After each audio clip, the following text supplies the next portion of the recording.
Hello, everybody, and thank you for tuning in to the Liberty Report. Today we have Daniel McAdams, our co-host. Daniel, good to see you. Good morning, Dr. Paul. How are you this morning? Doing well. Good. Doing well. Good. And I want to start off with something where you can interpret it as a little bit of good news. It doesn't have a tremendous effect, but maybe it's a baby step in the right direction. And that has to do with dealing with tariffs. And we been talking about it in the market. The media is talking a lot about all these tariffs we put on Brazil. We had to punish them because they were ruining us, and we were buying so much stuff from them. But we went out of our way to get a declaration of emergency, and Trump had that, so he puts on tariff. But they find out that we have a positive balance with them. Brazil should be thinking about putting tariffs on us. Yeah. So maybe someday that will happen. But there was a vote on this, and they couldn't just vote up and down on the tariffs, but they could. They had a vote engineered by a couple senators, including a relative of mine, and that was to eliminate the maneuvering they did to give the president emergency power. We had to stop these Brazilians. They're outselling us, and they're going to ruin our economy. So so Rand worked on this, and they called the vote to eliminate that authority. Of course, they've already used the authority, and they put on the sanctions. But it's a good step. It's removed. They can't do it again on Brazil, I assume. But it might have an effect on some future ones, because maybe a similar vote might come up for Canada. And if that's the case, that's a much bigger deal. But the Senate. To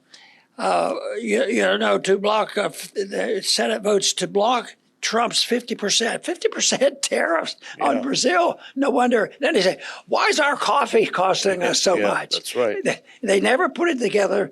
I guess I know the president doesn't drink alcohol. Maybe he doesn't drink coffee. Maybe not. He doesn't know what the price. He doesn't go to the store anyway. But this is something that I think is important, because it's a step that the people are getting fed up with this, and they went out of their way. Yes, it was the Democrats, but the Democrats happen to be more correct on tariffs than they are with the other things that these liberals believe in.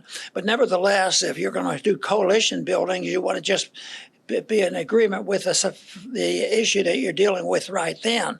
You don't have to make sure each side has 100% agreement. Yeah. Usually that ends up with mush with everybody to get together.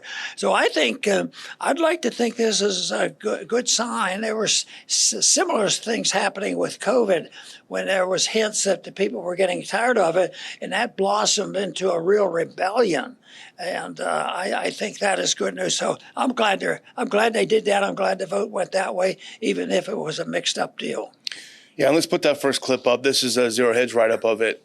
And the question of why are we covering this story, I think there are a couple of reasons why we're covering it, Dr. Paul. First of all, there's some pushback from the Senate finally on some of President Trump's moves. And there's on a substantive matter, which is tariffs. The second is this good policy, because we believe tariffs are bad. They're taxes on the American people. We don't need any more taxes. They're a hidden form of inflation. And three, because Congress does have a role in this. And so anytime you see Congress reasserting its constitutional role, it's a good thing for America. So here's what happened. It was with GOP help, Senate votes to block Trump's 50% tariffs on Brazil. Now, before we go further into it, this is not going to take effect because the House most likely will not uphold the Senate vote. But Hedge writes, with the support of a handful of Republican senators led by outspoken constitutionalist Rand Paul, the Senate on Tuesday passed a measure to nullify the 50% tariffs that Trump imposed on Brazil. And this is an interesting maneuver. You outlined it a second ago. But what they had to do is they had to terminate Trump's declaration of national emergency on July 30th. And that's what he used to supersede what constitutionally is the role of Congress, the tariff authority that they should have had. So what does he do? He goes around it by saying, no, it's going to be it's a national emergency. I don't know, probably nobody knows why Brazil is a national emergency, but that's what he had to do. If you go to the next one now, you can see who voted with the Democrats, and there's going to be some heat on this. Susan Collins, Lisa Murkowski, Mitch McConnell, a surprising one, and he made a couple of good statements. Believe it or not, a couple of good statements about free trade. Tom Tillis and Rand Paul, and they made the vote to get this going. Now, there's going to be a lot of pressure on Senator Paul for doing this and for opposing trade and the tariffs. And he's done it consistently, and he's giving the right message, and he's doing it on a principled, philosophical basis. I do have a clip showing Senator Paul in a recent interview where he talks about what it's like and what's happening behind the scenes. And you'll recognize some of this. Grab that earpiece. You'll recognize some of what he's saying from your time there, Dr. Paul. The disconnect between what members and senators say in the open and what they say in private. Let's listen to a couple seconds of this one here. There are probably 8 farm states. Maybe there are 10 farm states. That means there's 20 senators who have always believed in free trade, and they're all grumbling, and they're all like, China's not buying any of our, soybean this year. The tariff war with China has led to this, and they don't have the guts because it's their president. And frankly, they're afraid. They're afraid that he will do to them what he's trying to do to me. That's too bad, because it'd be a little easier on me if I weren't the only target, if there were other people willing to stand up and oppose bad policy. That's interesting. They know that it's bad policy, but they're too afraid of standing up to their president on the principle that this is a bad policy and it's hurting our states. It's hurting our people. That says a lot about the people that are elected to represent us. I hope a few of those people who are on the receiving end of those comments lose a night or two of sleep. Yeah, they should. They should. See if they still have a conscience.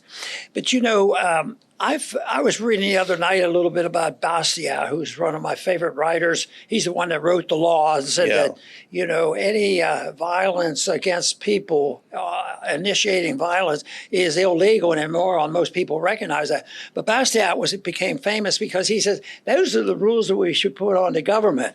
So, and when I was looking at this, he found, as he was closing, it was before the Civil War, he wrote the law, and he stated there's 2 most important things for civilization to pay attention to. He says, first, get rid of slavery. The slavery was still on. That's a pretty good proposal. But he also then said, don't have tariffs. And I'm not surprised he was against tariffs, but I'm surprised he put it at the top of his list. Yeah. So that to me was very, very impressive. And, I was getting to think, that's a pretty good, he was against slavery and tariffs. And, but today, if I had an opportunity, maybe I might give my list. I think, the tariff is bad. I'd be in agreement with that, and free markets. And I would also say that slavery is bad. Yeah. But who's enslaving us now? It's the assumption that the government can take all our income, assume it's theirs, and then we have to beg and plead permission and fill out a few forms to allow us to spend our money that we've earned. So that is the one I would add, and that would mean in order to accomplish getting rid of that type of a tax, you'd have to get rid of the fiat tax, which is fiat money and the fraudulent there. And I'll bet you, I guess there's no way of confirming this, but I would suspect that Bastiat would be in agreement with me modifying his comments about slavery and also the tariffs. Absolutely. Let's go to the next clip, because what does this mean? What is it all about? Where is the rubber meet the road? Well, as you say, what's going on with Brazil? Go to the next one. Excuse me. Well, Brazil produces coffee, lots and lots of coffee. So with President Trump's tariffs, Stephen Moore, pardon me, he says coffee prices have surged 22%. We're taxing the world's best coffee exporters. Brazil, Colombia, Switzerland. Brazil 50, Colombia 10, Switzerland 39. Economics 101 writes more, tariffs don't punish producers, they punish consumers. And you can see on that chart to the left that's even more helpfully put up from the Bureau of Labor Statistics, roasted coffee increased 22%. Smaller increase in groceries, a decrease in gas prices. That, folks, that 22%, that's called inflation. The price is inflated, and it's directly related to Trump's decision to put tariffs on Brazil. It's a tax. You know, I assume that a lot of congressmen, drink coffee. Yeah. But I think that there's some way that we should call attention to it. Maybe we ought to make sure they're paying fair price, market prices now, because it's the biggest inflationary reception right now. Prices going up on coffee more than anything else for this week or two. It'll be something else next week. But it's not likely to happen. They don't have to suffer the consequences of it. And I at one time always argued that when we had a little less sensitivity and sensibleness about dealing with our own personal drug war here, it's still a mess. And I said, yes, there is a problem, but still the people maybe they do realize, but you can't change it. And I suggested on a farewell speech that alcohol isn't talked about. They tried it. They knew it failed, and it was a monster. It was good for the monsters to sell all the alcohol. And and I said, maybe it's because there's a lot of alcohol consumed on the campuses of our U.S. government. Oh, yeah. And they're not going to do that. And yet, right now, other drugs other than fentanyl, it's this whole thing about they're dying from these war activities.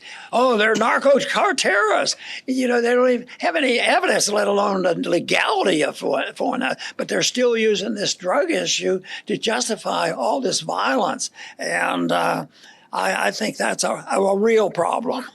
Well, people might ask, well, why Brazil? I mean, as you say, they got a trade surplus. Why is the president putting these tariffs on Brazil? Well, if Americans found out, they'd be even more frustrated, probably even more frustrated than Senator Paul is. Put that next clip up.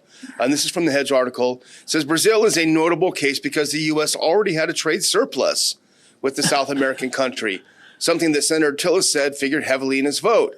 Here's Senator Tillis. I've had a big concern with the Brazil one in particular since we have a trade surplus with them. That's the only one I'm considering. Now, this is the important part that I underscored. Why is this happening? This is from the article. Trump imposed the sanctions after accusing Brazil of becoming, quote, an international disgrace over its prosecution of former president and Trump ally Jair Bolsonaro over an alleged conspiracy to undo the country's 2022 elections. Quote, it is a witch hunt that should end immediately, Trump wrote in a letter to Brazilian President Lula a few weeks before imposing the sanctions. So why these sanctions? Was it an economic imperative? No. He had a hissy fit because he didn't like the fact that the current Brazilian government is prosecuting the previous president. He flipped out and said, okay, I'm going to put a massive tax on the American people because Lula irritated me. It's very similar to what he did with Canada. If you remember a few days ago, Canada put up an ad, and in the ad, there was President Reagan speaking out against tariffs. And Trump flipped out. He said, from now on, we will have no more discussions with Canada on reducing tariffs. The door is shut. Take a hike. He had another hissy fit and caused another huge problem for the American consumer. If all the American people would look at this, or just a large number of Americans looking at this statement that you quoted there, and wake them up a little bit, and just ask the question. But this just goes by them. But the basic question is where have we gained this ability and responsibility and the moral authority to go in there and start getting involved in that kind of stuff? And it isn't new. We've been doing it for a long time. Matter of fact, we've been in South America for a long time too, doing the same thing. But then for a good while, we've sort of backed off the minutia. But the interventionists have gotten tired, or maybe they see that we're running out of money, so they had to come back home, and they're not doing it. But we haven't lightened up on the Middle East or Ukraine or anything else. And we just had this budget freezing up of the budget. They're literally doing exactly what I said would be the worst thing to do. If you're going to cut back, you don't start wanting food for poor people and or their medical care. Yes, that is true. That's not part of the Constitution. But I tell you what, politically speaking, it should be a lot easier cutting off the funds to Ukraine and the Middle East than it is going after food for the poor people and sick people in this country. Yeah, absolutely. Well, here's an explanation of how it happened. If you go to the next one, we've talked about it a little bit, but it's worth repeating now. So obviously, Congress, according to the Constitution, has the authority, the legal authority, to deal with tariffs and trade and such. Go back one. And such matters. But so there's a go-around, which I mentioned earlier, to unilaterally impose the tariffs without action by Congress. Trump is exploiting the International Emergency Economic Powers Act of 1977, which delegates to the president various economic powers to address, quote, any unusual and extraordinary threat, end quote, coming from a foreign power. Now, here's what Senator Tim Kaine says in opposition to the president's move.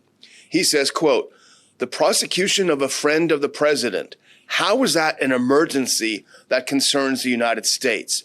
It doesn't, Kaine said. And I am not a fan of Senator Kaine in any way, but he's right in this one.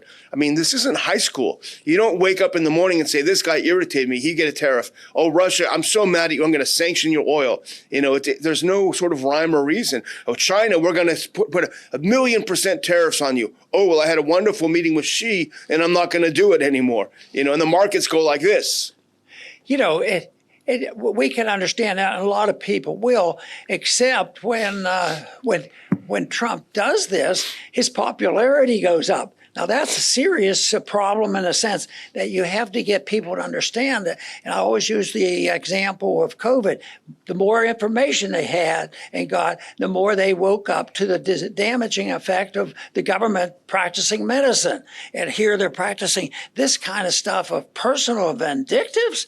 And the American people, oh, he's a great president. He's keeping my job going. I work on jet aircrafts, and building World War II aircrafts still. Who's really to blame for this is the left itself, because when Trump was in power before, they were so crazed with their Trump derangement syndrome that they opposed him for all sorts of things. The sun came up today, it's Trump's fault. Everything free, everyone gets a pony, Trump's fault. They weren't principled opponents of dumb things Trump did. Now, we, on the other hand, we're happy that Trump won. Speaking for myself, at least, we're hoping for some really good things. But not being deranged when he does something that's harmful, we have an obligation to speak up and say, I wish you wouldn't do that. I wish you wouldn't have bombed Iran. I wish you wouldn't have sanctioned Russia. I wish you would have made my coffee more expensive because I need it in the morning. That doesn't mean that we have derangement syndrome. That just means we're paying attention. Well, we work on that, trying to present the truth as we see it, and hopefully we're on the right track, because I don't believe anybody has perfect knowledge and understanding of truth versus evil. But I think most people realize which direction you're going in and what you're approaching, total authoritarianism or total civil liberties. Yeah, and, absolutely. At least the goals ought to be explicit, and that's what happens here. They're mixed up. But I still remain undaunted that there's no justification for us giving up and say, well, it's too complex. How are you going to convert the people?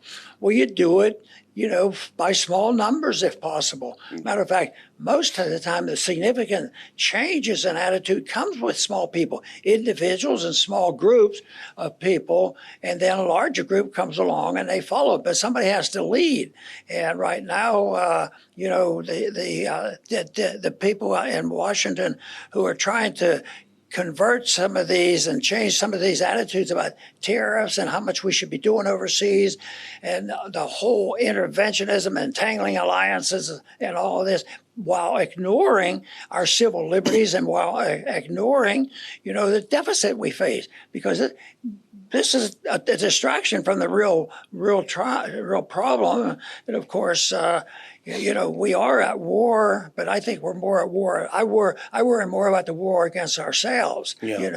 The IRS agent and a few others. That concerns. It should concern everybody because the government wields this power, and the whole purpose of the Constitution was to minimize that and have more confidence and belief that individuals are far more capable of taking care of themselves and their families. And the evidence is there. Except the easy way out is saying, well, I think I can maneuver this, and you have to give up a little bit of your liberties in order to get what we need. And they don't hold a stick to it, and a little bit of political pressure, and that's it. Instead of trying to change the political atmosphere, what they do is, how do I interpret the political attitude? Because my goal is to stay here to save the country with my voting record. Yeah. Well, you talk about war. There's another war that I bet Americans don't realize. We've been at war for almost 20 years in another country, and you hardly ever read about it. And, the folks at antiwar.com do write about this. They're about the only organization that I'm aware of that writes about it consistently, and that's Somalia. The U.S. has been bombing Somalia for, almost 2 decades, and they did it again. And this is Dave DeCamp wrote up, U.S. bombed Somalia for 3 consecutive days. The U.S. has launched 3 more airstrikes in Somalia over 3 consecutive days. It launched an airstrike on the 26th that targeted al-Shabaab about 25 miles north of the port city, what have you. It was a precision airstrike. Now go to the next one. Trump is setting records all over the place. The U.S. has dramatically increased its airstrikes in Somalia this year. And the latest 3 strikes bring the total number of U.S. bombings in the country this year to 89. The Trump administration has shattered the previous annual record for U.S. airstrikes in Somalia, which President Trump set at 63 back in 2019. By contrast, Biden launched a total of 51 airstrikes in Somalia, and Obama launched 48. The U.S. has been fighting against al-Shabaab since the group first emerged in 2007, a year after the U.S. backed an Ethiopian invasion that ousted the Islamic Courts Union, a Muslim coalition that briefly held power. And basically in this couple of paragraphs, Dr. Paul, you have everything that you need to know. And it reminds you a lot about 2014 in Ukraine. The U.S. backed a coup, an external invasion of Somalia almost 20 years ago, and the resulting unrest has sucked us in to 20 years of consecutive bombing of the country. 20-year war. It's outrageous. It just seems that they never learn because they're motivated by other than trying to seek the truth or trying to see. One of the things that annoyed me the most in Washington was not only the ignoring of, but the terrible respect that they really have for the preciseness of the Constitution. They think that is just a horrible thing to do. And just look at the people who are resisting some of this bombing and stuff now, what they have to put up with the criticism, and it's all emotionally driven, and that is not going to change. It's an attitude, and we've been warned about it. It's historic. It's part of human nature, but that doesn't mean that we can't have a better system of government, because we have had, and we've been blessed, and yet it looks to me like not only have we had some natural blessings that for a long time, the prevailing attitude was people were responsible for themselves. And there's still a lot of good people doing that. Matter of fact, I think those numbers are growing. But that is what has to be done. So people who get discouraged, it's a losing game. You just can't switch them. We elect people the best we can, and they don't do what they tell us. And yet I sometimes, but matter of fact, not sometimes, most of the time, don't concentrate that much. You have to know what's going on in Washington, because ultimately that's the end game. But that's not where the action is. The action is prevailing attitudes and getting people to understand, the people who are telling the truth, and to let their audience grow. And I think that audience is growing. Just think, I was looking at some of the things about when Austrian economics was designed, and that was just less than 100 years ago that they even had some of this understanding. So I think that that's what our goal has to be, Daniel, is to promote that system.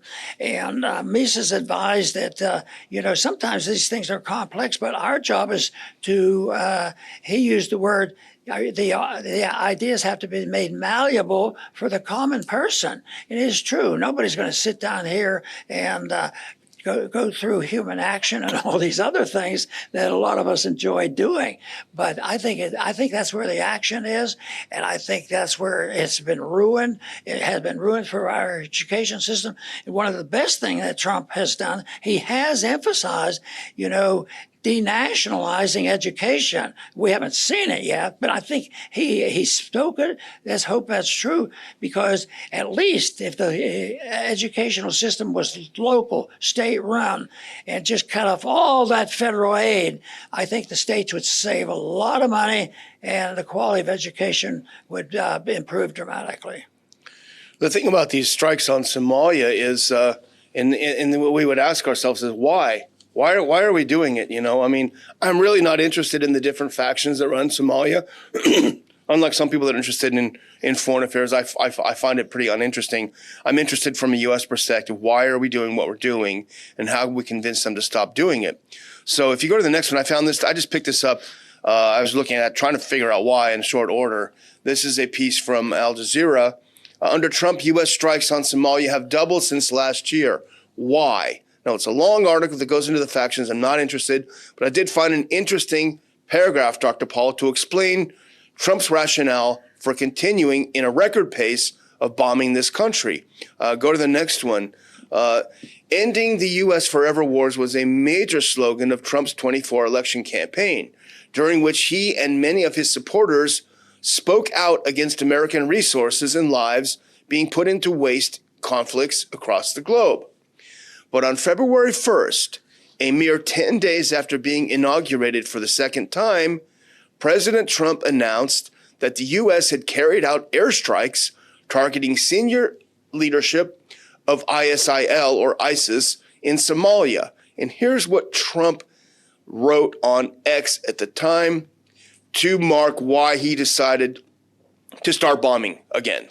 These killers, who we found hiding in caves, threatened the United States. And if you read that a couple of times, you won't be able to stop laughing. These killers hiding in caves are threatening the United States. That's the justification for continuing to bomb this poor, war-torn country. You remember where the leader of Iraq was found? Yeah. Hiding in a hole. Hiding in a hole, yeah.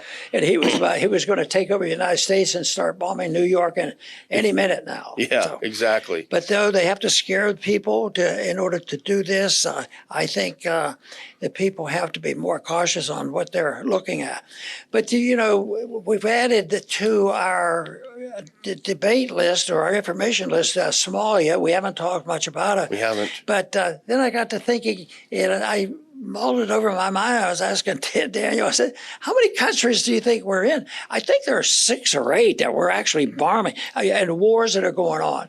And people, because they're not in the news as much, people want to forget about Ukraine. They sort of had to forget about Vietnam and Korea and these places. It just gets too old.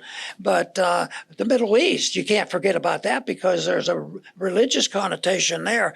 And then the Yemen is involved here too. Yeah. And that goes on and on. And and in some ways, if you included every place we had CIA agents and our spies, some people put up a tremendous list on that. There's probably not many places that are free of all our agencies spying on everybody in these other countries. And that's why we can't have nice things, Yeah. And our friend and colleague Chris Orsini put something out on X earlier today talking about the cutoff of the SNAP benefits to people. And, a lot of right wingers are applauding it. And I've seen the abuse of SNAP. I mean, I've been in the store where these people have got enormous carts of junk food and they're paying for it with our money, whatever. But Chris made the good point. Yeah, that's an issue. Just like what you said a couple of minutes ago, that's an issue. But the real reason we have economic problems is because of our global military empire. End that now, end it first, and then we'll see what's left. And I bet we'd find a lot is left. But I'm going to close out, and this will be the end of my week because Chris won't be, I don't know what's going to happen tomorrow. Not my problem, but I want to thank everyone for watching the show, and I want to ask you to please, as I'm about to do now, hit that thumbs up. Make sure you pass around and post on your social media today's program and all the programs if you would be so kind to do so. And we appreciate your support. We appreciate you watching the program. And over to you, Dr. Paul. Very good.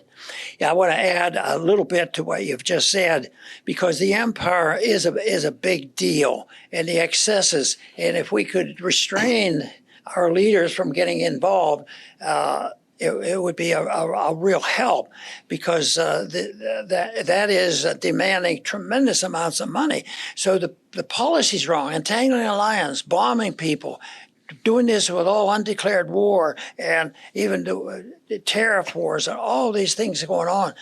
But they run up the bills and spend all this money, but then it's the way they end up financing it.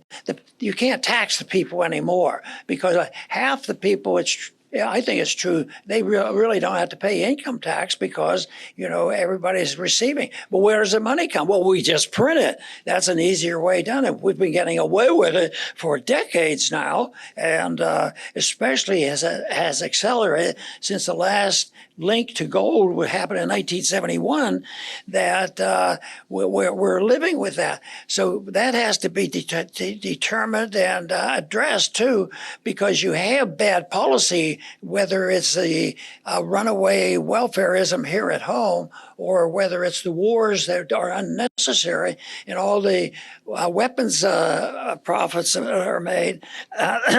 They have to say, that is bad because they're morally doing the wrong thing, and constitutionally they're doing the wrong thing. But how do you pay for it? They have to steal the money. They don't, they have exhausted how much income tax they can make or pay.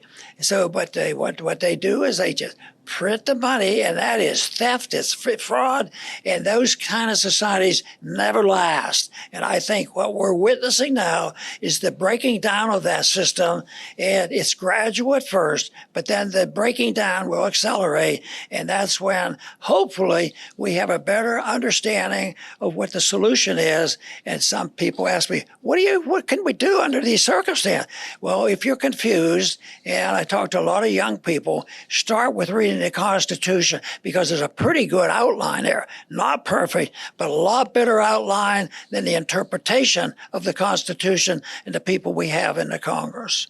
I want to thank everybody for tuning in today to the Liberty Report. Please come back soon.